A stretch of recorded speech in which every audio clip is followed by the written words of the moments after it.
I'm Scott Alexander, and in this video I'll be finishing my analysis of Maimonides' 26 Propositions of Aristotelian Philosophy, located in his introduction to Volume 2 of the Guide. In this video I'll be dealing with the last proposition, which is what I call his Eternity Proposition, Proposition 26. I'll briefly introduce the whole concept of Aristotelian eternalism. The first point is that Maimonides had accepted the prior 25 propositions. His summarizations in these propositions reached a pinnacle of ancient thought, which is the recognition that there must be a single incorporeal divine actor responsible for our universe of change. But Maimonides did not accept Proposition 26, as we will see. I note in passing that the first and last of Maimonides' propositions are the shortest, both 8 words in the Judeo-Arabic original. The first and the last propositions are the ones that display the greatest contrast in Maimonides' thinking. The first proposition, that there can be no individual infinite thing, is the one that Maimonides most clearly agrees with, but Maimonides disagrees entirely with the last one, as we will see, which asserts the eternity of the uncreated universe. Proposition 26 reads, quote, "Time and motion are eternal, always in actual existence." The basic idea is that time and motion are mutually dependent and have never been created nor will ever be destroyed. This is called the principle of conservation, and it is the basis for Aristotle's eternalism. Aristotle and the Aristotelians thought that eternalism was one of the foundations for his philosophy. And that's important because although Maimonides did not believe it, still he temporarily, tactically accepted this eternalism. He did this in order to be able to use the other 25 propositions authentically in his grand proof of God's existence, unity, and incorporeality in the next chapter. And he was forced to do so since, as we saw in the last chapter, chapter 76 of Volume 1, Theology had failed to sustain these 3 requisites of faith. And it was important because, according to Maimonides, all religious believers must clearly grasp and embrace divine existence, unity, and incorporeality. Maimonides, therefore, tactically accepted Aristotle's eternalism, at least for the moment, only so that he could wield the other 25 propositions in the next chapter to demonstrate the existence and nature of God. Nonetheless, many of Maimonides' commentators agreed with Aristotle's eternalism, especially the Jewish Averroists, that is to say, the followers of the Muslim philosopher Averroes, who was Maimonides' older contemporary. This would include Maimonides' translator, Rabbi Shmuel ibn Tibbon, who clearly accepted eternalism, and others like Rabbi Narboni, who did so obscurely. They assumed that Maimonides held a secret eternalist position. Modernly, many contemporary neo-Straussian commentators agree.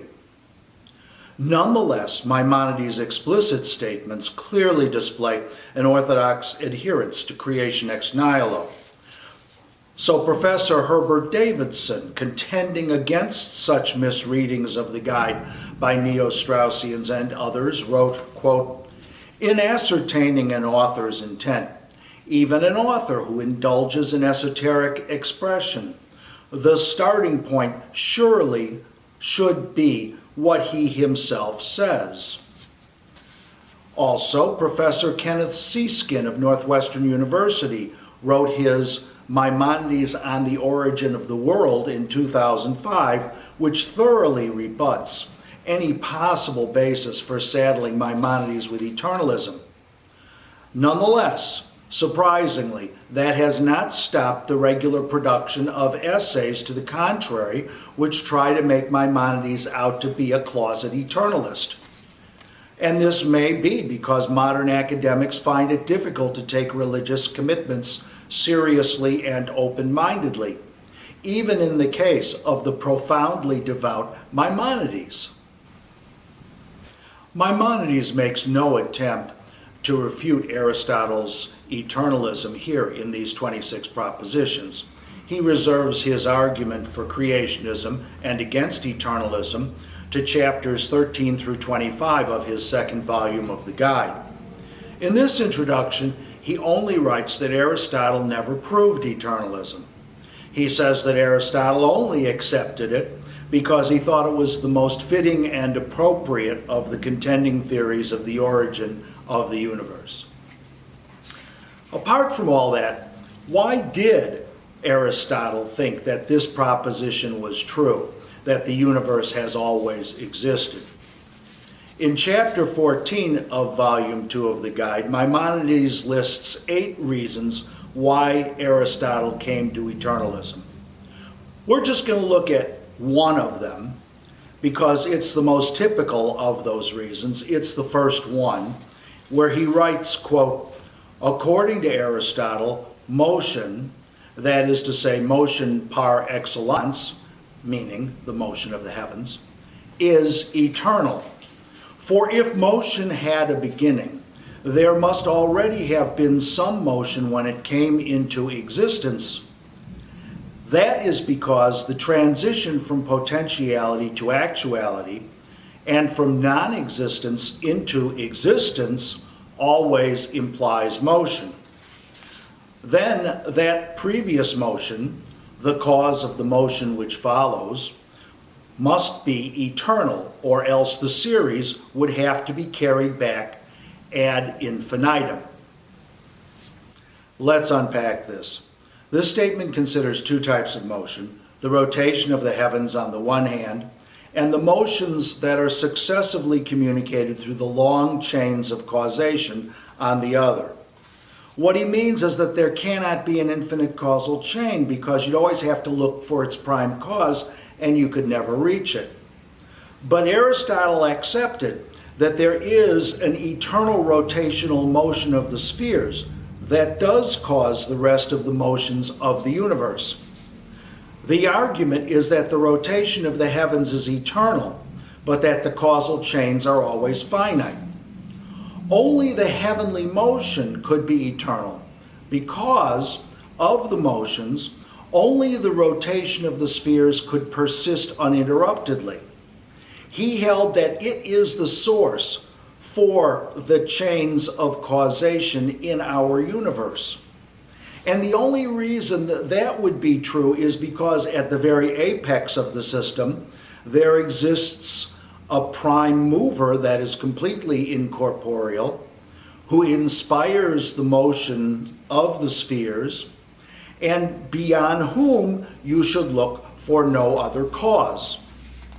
But in such an eternal system, like Aristotle's system, there is no entirely new thing, like creation. Aristotle makes this sort of argument, that there is no new thing, for the eternity of time, matter, and spherical rotation.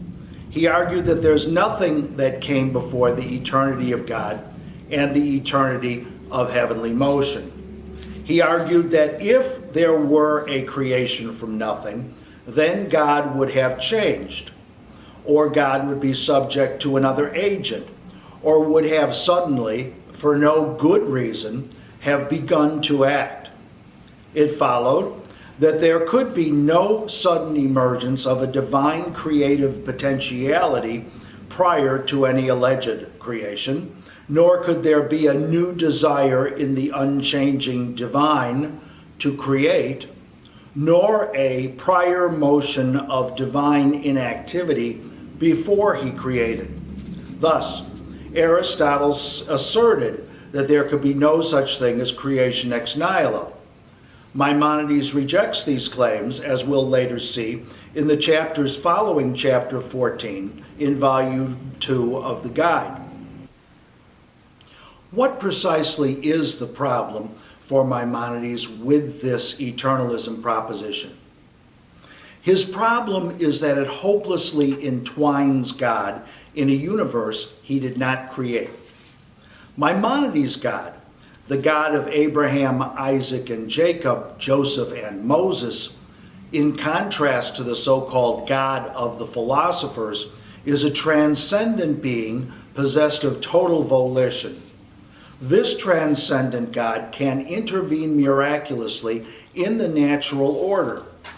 And that can only happen because God is beyond that order and completely different from that order. It is this recognition that brings Maimonides to reject eternalism, even though he recognized that this destroyed the foundation of the Aristotelian system. But we still seem to be left with some kind of eternal existence, these celestial spheres. How should we resolve this problem? There were three possible answers. On the one hand, there was the path of the Jewish followers of Averroists, which was simply to accept eternalism. While on the other hand, there was the path of the Muslim Kalam theologians, who completely rejected eternalism, as well as any infinite of any kind. Maimonides took a third, more moderate path, however, accepting the possible existence of successive infinites, like rotations and generations, but only going forward, that is to say, from creation into the infinite future. This is not the same as Aristotelian eternalism, which was an eternity going both forward and backwards.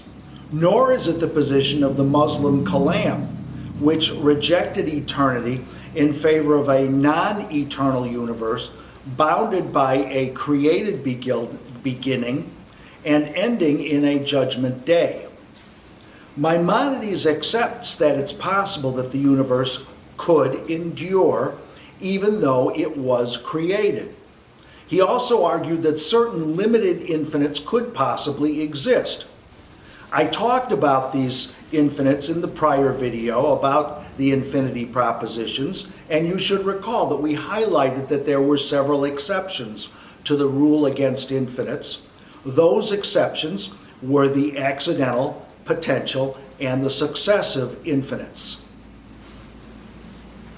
Spherical rotation remained a possible exception to the rule against infinites because the successive rotations do not exist simultaneously, but only successively, one after the other. You'll recall this was his proposition 13, which read, quote, "None of the types of change can be continuous, except the motion from place to place, and only when it is in rotation." Nonetheless, Maimonides does not think that rotations have gone on eternally in the past, but only from creation. There are good reasons for rejecting eternalism in favor of creationism, as Maimonides will show in future chapters of Volume 2 of the guide. But always bear in mind that we have still not attained certainty about our origins. Even today, the hardest problem facing physics is the explanation of what happened in the moment of the Big Bang, and indeed, what happened at the moment just before the Big Bang. The most difficult things in our world to explain are the beginnings. This is the conclusion of this video series on Maimonides' 26 Aristotelian Propositions in his introduction to Volume 2 of the guide. Here briefly is where he goes in the rest of Volume 2. In the next chapter, he'll go forward to show how these propositions prove God's existence, unity, and incorporeality. Maimonides will then take a closer look going forward in subsequent chapters at problems in ancient astronomy in order to arrive at a clear understanding of its spherical system of cosmology, the one that he accepted, but with some reservations, from the Aristotelians. He then talks about the similar Aristotelian and Jewish Talmudic conceptions of the heavens, as well as the differences between these two views. He discusses the various theories about the beginnings of the universe and the reason why Aristotelians believe in its eternity. He then refutes objections to creationism. In the center of the guide, he turns to the discussion of prophecy. He thinks that the philosophers actually accept the doctrine of prophecy. That allows him to use prophetic revelation to clinch his argument for creationism and against eternalism. This discussion of prophecy continues through the end of Volume 2. This discussion is a brilliant phenomenology of prophecy. It is the summit of Volume 2 and the key to the meaning of the entire Guide of the Perplexed. I hope you have enjoyed this talk. Thank you very much for listening. You may contact me at scottmalexander@rcn.com with comments, questions, or criticism.